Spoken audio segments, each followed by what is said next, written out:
Some people talk about the permissive will of God and the perfect will of God. Can you tell me where that comes from?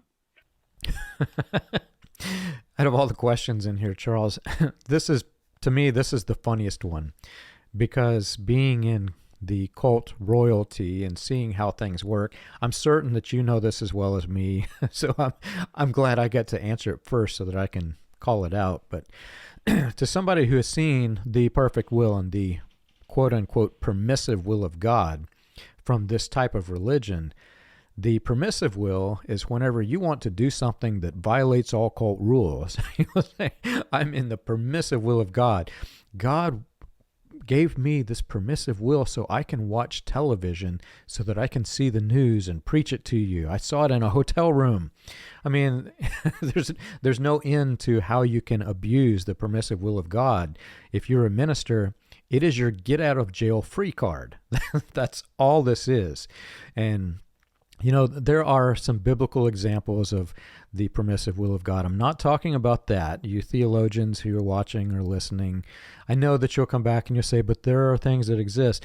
I'm talking specifically about the way the cult abuses this phrase so that they can do whatever it is that they want if you are the cult elite. Yeah, so I would say the basis of where those things come from is really lies in the difference between Calvinism and Arminianism, right? So I think Calvinism would tell you there is no such thing as the permissive will of God. There's only the perfect will of God.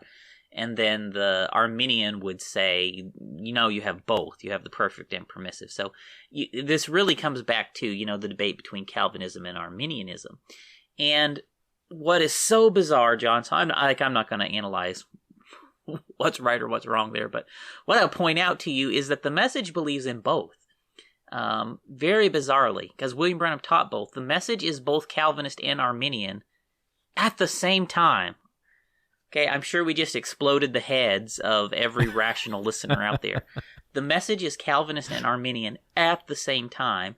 The message believes in conditional election and unconditional election at the same time.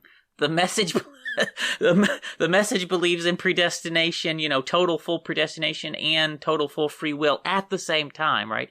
And so and they believe, and John, this is really cognitive dissonance. They believe they have reconciled all of that, when the truth is they have just cognitive dissonantly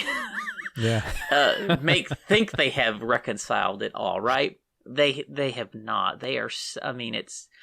So William Branham taught both, and what you really end up with is this massive circle of a loop where you're Calvinist, and then you come, oh, now I'm Arminian, and now I'm Calvinist, and you just end up in this loop that never ends with any solid conclusion. It's just pure circular stuff. So, and the message does not really teach or have concepts anyway that I ever heard taught, or I don't really think even William Branham taught that much on, like the sovereignty of God, or even free will. Like, these are topics that are not dealt with in depth in any sort of way in the message. It's very shallow what the message teaches, and that's how they get away with being both Calvinist and Arminian at the exact same time. And what you end up with, you even have some preachers who err on the side of Calvinism, you have some that err on the side of Arminianism, and you get these really bizarre, contradictory stuff that happens in the message. And anyway, so back to the permissive and perfect will of God. So obviously the idea of permissive will of God leans on the Arminian side of things. So you within the message, you'll have people who will believe that, yes, there is a perfect and permissive will of God, and then at the same time they'll believe, no, there's not a perfect and permissive will of God. So you get this really weird, sometimes they'll use different terminology to work their way around those words, but where does it come from? It comes from Calvinism and Arminianism. That's where that stuff comes from. Yeah, and there's one other point that I'll make. It's also a good means for a minister in this type of religion to get out of apologizing. And an example of this, I don't know if it was the same in your sect, but in the main sect, whenever Bill Clinton was president, there was this wide movement saying that he was being controlled and manipulated by Hillary, And therefore, Hillary was the fulfillment of William Branham's female president prophecy, which is completely absurd. But that was the theology that was spewing forth out of the platforms that in the message when I grew up. And then afterwards, there was this sudden lull where there's nothing that even resembles a female president.